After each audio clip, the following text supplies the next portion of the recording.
So I really didn't have any plans on making any more Flesh and Blood videos. At least not any time in the near future. I've kind of taken a step back at this point in time. I'm taking Flesh and Blood in, trying to see if they're going to pull themselves out of this massive hole. Because at this point in time, they have such a big mountain in front of them that they have to get over. Just to win over the fans again at this point. Because they shot themselves in the foot so many times, it blows my mind. They would have to put out probably 4 or 5 successful sets in a row before I'd feel like, okay, I'm somewhat confident in this game again. I just don't see it right now. I'm holding on to my boxes. Uprising came out. It's improved on a couple of things. The artwork is actually really good. I will give it to them. The artwork is actually pretty damn good. But at the same time, there's still a lot of issues with the game.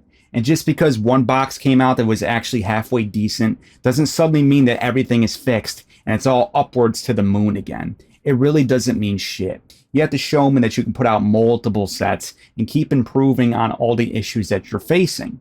And right now, I do not have any faith in James White.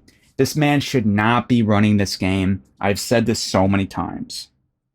Because time and time again, he has shown that he makes such brash, silly decisions by the seat of his pants. Set comes out 3 months later, puts it out of print. He's not playtesting his cards, says there's not going to be a ban list in his game, but then he has to start banning cards because things are too overpowered. This and that. There's just so many different things that this man has said he wasn't going to do, then turned around and did, went against his own word, baited and switched. He takes no responsibility for his abysmal decision making, but yet people continue to praise this man. I don't understand, and I'll never understand. He made a wonderful game. He should stick to designing the game, but hire somebody else to run the damn company, for crying out loud. Now, I know what people are going to say. You say this about James White, but you don't say this about Mike Waddell. Why do you shill MetaZoo so hard? And I'm going to tell you, I don't shill MetaZoo. Mike Waddell has made some terrible decisions lately, and it got to the point where I was starting to get pissed off. The print runs, how he's treating his fan base and his LGSs by banning people and spying on people in the Discord and stuff. I still plan on making a video about this, by the way. But at the same time, I still think he has built a very solid foundation with MetaZoo. He has hired some very smart professionals that are going to take this game and just blow it up in the future. They got a guy from Hello Kitty and all these different people. So I have really good feelings that this game is going to take off. So I don't feel bad about Mike running the company. He just needs to take a step down from PR and hire a professional to handle those situations. And if he does that and stops banning everybody left and right, I think MetaZoo would be much better off. But to compare the two, it's just not right. Because Flesh and Blood has really shot themselves in the foot to the point where for a while there, they were dying. Now they may not necessarily be dying, but they're not thriving like they should be. Because they should be so much bigger than they are. And unfortunately, they are not. But why am I making this video? Because I'm kind of just right now reiterating what I've already talked about in my previous videos. Well, I'm making this video because some news has recently come to light.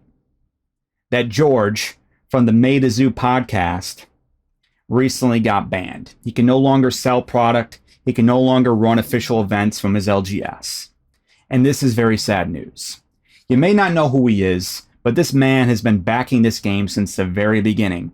And he sells a ton of product and he runs some wonderful events. And their podcast is pretty damn popular. I would definitely say they're a very big face for Flesh and Blood. Maybe not the biggest face, maybe not the biggest LGS or this or that, but they reach out to a big audience. They really do.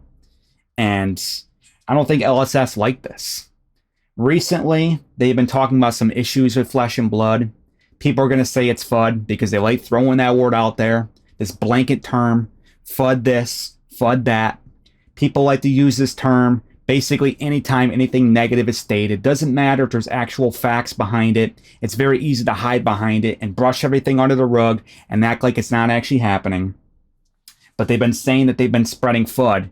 The reality is I watch their podcast every single week and they're always spot on the nose. Everything they say, in my personal opinion, is just based on their experiences and facts. They never say that it's coming straight from LSS. They always say it's their own opinions. And then they tell you why they have those opinions. And if you want to agree or disagree, that's fully up to you.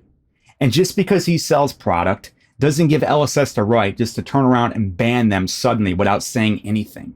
And that's one of the biggest things here, is they have no communication. Louie tried to reach out to him, to James, when he got banned from the partner program back in December, and just never heard a reason why. To this point, to this day, he still doesn't know why he was banned. And George gets banned just like this, even though like several months ago, he was sent a letter from James White, congratulating him and saying how wonderful it is that they had him on board and this or that. And then they turn around and they treat him like this. Like George stepped out of line and was like talking about James's mother or his wife or something. Like, I don't understand, because some of the things may have upset some of the players. Some people may not be able to take certain things. I understand there's some very weak people out there. They hear anything negative and like their world is over. I get that. There's some very soft people out there, some snowflakes that can't take anything. I get it. But there's no reason to ban somebody. You're a professional company. Reach out to him. Say, you know what? You need to take a step back. You need to slow your roll. This is really what's going on. Fix this, address this, stop shitting on the game. Whatever they want to say. They can step out of line and they could basically do that. But at the same time, if you're going to just ban somebody without, even trying to reach out to them, like, what are you doing? That's not how a company should be ran.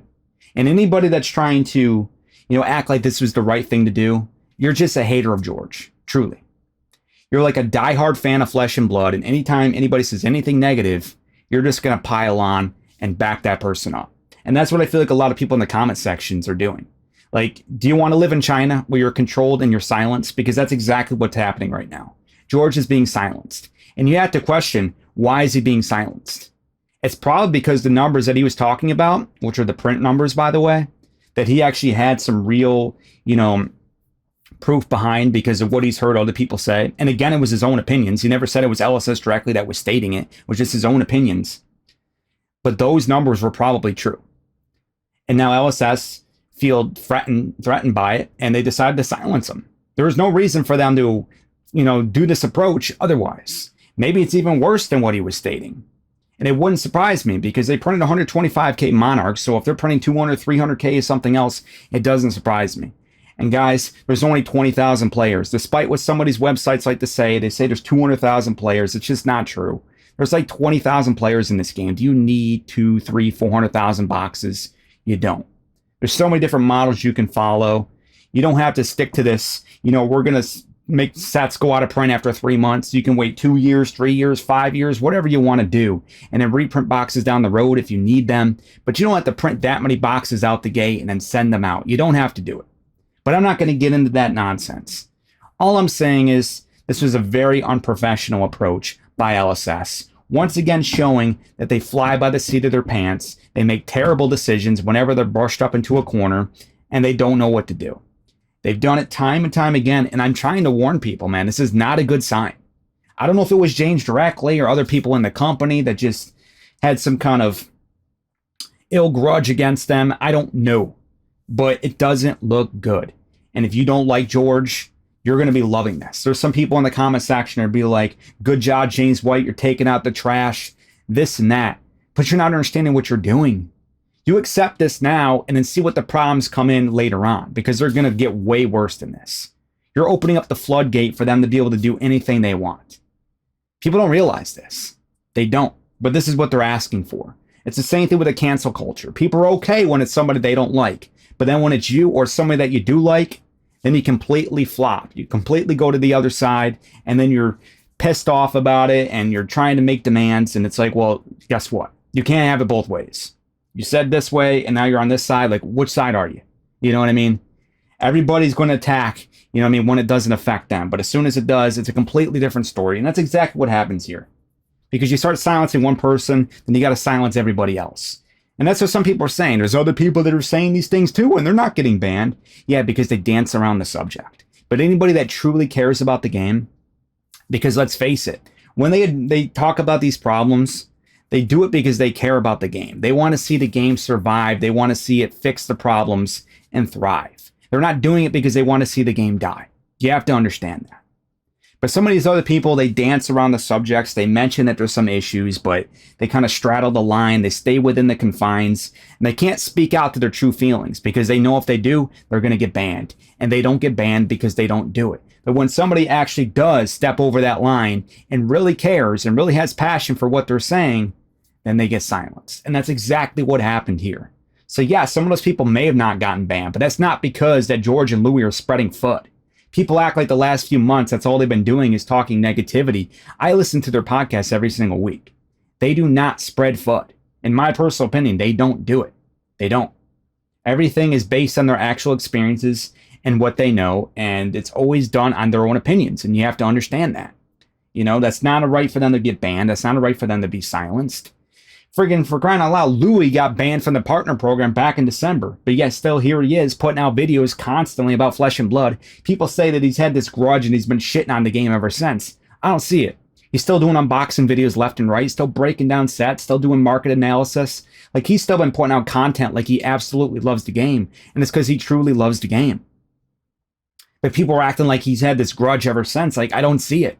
Yeah, they've been talking a little bit more negativity in their podcasts lately, because problems have arisen, and they foresee those problems killing the game if it's not corrected.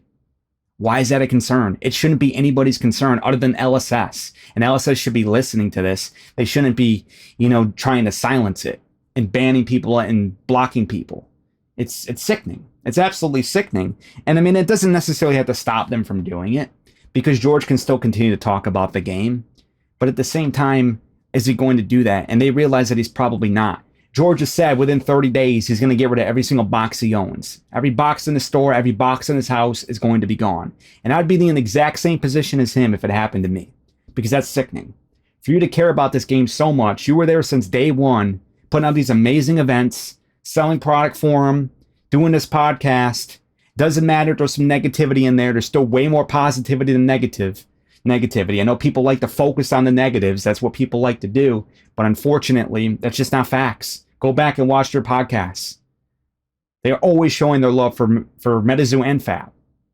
But then sometimes they talk about the negatives. It's just the way that it is, because they care about the games. But people just want to hear positivity all the time. Positivity. They want to drink the Kool-Aid. It's not going to get anybody anywhere. It's not. This is not healthy. This is not sustainable. So let's stop fooling ourselves and acting like it is.